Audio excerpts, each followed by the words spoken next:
Well, the season finale of The Changeling is here, and it's safe to say that following on from the 2 episodes prior to this that felt like they were lacking in terms of developing the story forwards, this final episode went back to North Brother Island and gave us more of Apollo and William Webster Wheeler. With this being the last episode in the first season, I was hoping that it would do a good job in providing a lot of answers to the many questions that we had. But honestly, I don't think it did. It did have a lot of action though. With many questions still left out there, let's answer them, break down the ending, and I'll give my thoughts on this final episode. So let's get into it. Here is The Changeling Episode 8 Ending Explained. Just to let you know, this video will contain spoilers. What was William Wheeler? We know that William Wheeler has Norwegian heritage, and judging by the opening section of this episode, it's now become clear that he's a descendant of one of the people that travelled over from Norway on the ship in the 1800s.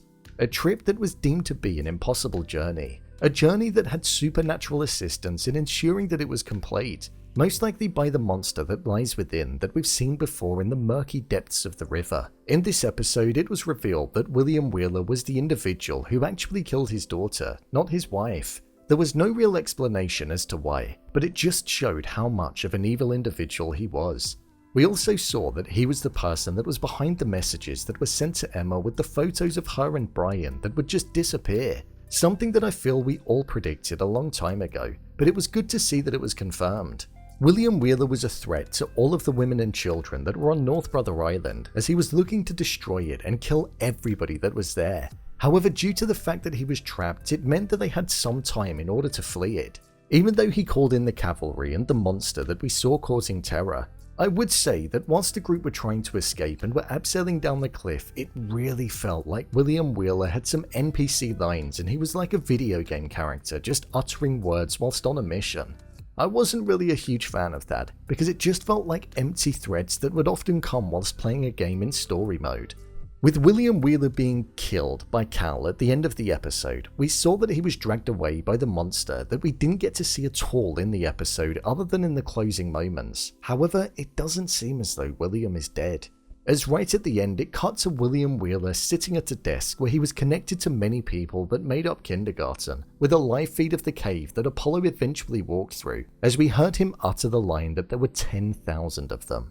I personally feel that this just means that the hunt isn't over. The hunt for Apollo to find his son, and also the hunt for William and kindergarten to carry out their plan of keeping baby Brian, whilst also doing this to many other mothers around the country.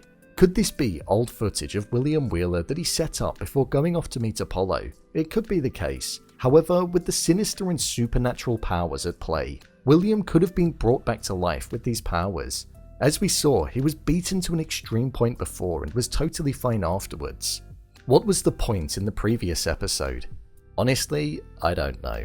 I thought the standalone episode that we had last week would have some relevance in what we were going to be laying our eyes on in this finale, but sadly it didn't. It just gave us the perspective of Lillian feeling responsible for the trauma that Apollo was enduring in the present day, and a story that didn't actually really need to be told. However, on the contrary, it did provide a fantastic piece of art in the way that it was executed and delivered. I would have just preferred more time with Apollo and the developing plot. I'm also just wondering if it will tie into the next season in some way. Obviously, at the end of episode 7, we saw the monster grabbing a hold of the suitcase that Lillian dropped to the floor, so maybe it's going to have something to do with that. But for now, it very much feels like an episode that didn't really need to happen, as it didn't tie into the finale at all. What did the ending mean? There was a particular line that stood out in this episode which was quoted by Cal before she died, and she said it to Apollo. She said, "When you have to save the one you love, you become something else. You will transform. You know the only real magic, Apollo, is the things you'll do for the ones you love." This was something that felt like it was stated in order to justify the glow that we saw Emma emitting, and the fact that although she didn't have powers within her, the love that she had for baby Brian was what was giving her the will to fight on and to carry on believing that she was going to find him. With Apollo making it to land and escaping William Wheeler and the monster, we saw him go to Brian's grave, and upon opening it, we saw that he was bitten. We didn't see what it was that bit him, but one would assume that it was the changeling that was trapped in there and was placed there following Emma believing that it wasn't actually baby Brian. Something which will have most likely opened up Apollo's eyes even more. With Emma's words, "you will see," ringing in his ears throughout this episode as a memory, this was a moment where he did truly see the truth behind Emma's words. The final moment that we saw in the episode was of Apollo walking through the cave that was being broadcast on the live stream that William Wheeler had hooked up, and Apollo saw the eyes of a creature, and it looked like it was massive. It was the monster that could well have been causing terror on North Brother Island, or this could be a different kind of monster. As the episode played out into the closing moments, we heard the story from the book that has had such importance throughout this show. The tale that quite literally represented what we saw unfolding in this first season. As the second half of the tale was being told to us, the part that we hadn't heard before, it feels like it's connected to what we're going to see in Season 2. The fairies hold it close to their breast, they won't give it back, they love it the best. With both Apollo and Emma saying, "I'm coming for you," with Emma's glow radiating. The next chapter of this show feels like it's going to be focused on them inside of the forest that they've so desperately been looking for. At home in the forest, forever lost in the wild. So it's definitely going to be a challenge for them. It's one that I'm definitely interested in seeing. Overall review.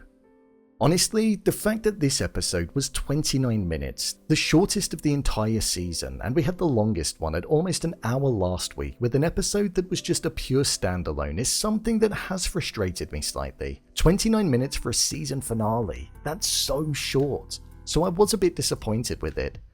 Personally, after watching this season finale, it kind of just feels like the entirety of this first season was a setup for Season 2, where it feels like we're now going to be seeing Emma and Apollo going into the forest in order to find baby Brian. This show was the slowest of burns that I feel like I've watched in a long while, which isn't necessarily a bad thing, but it's the way that it's been handled which feels it.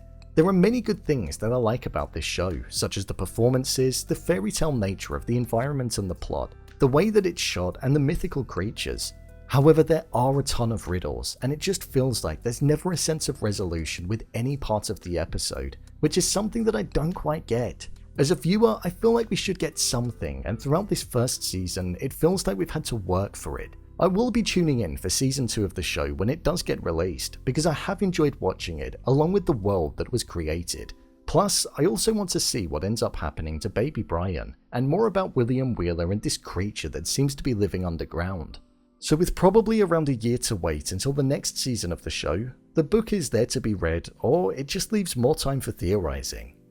So, there you have it, The Changeling Episode 8 Ending Explained.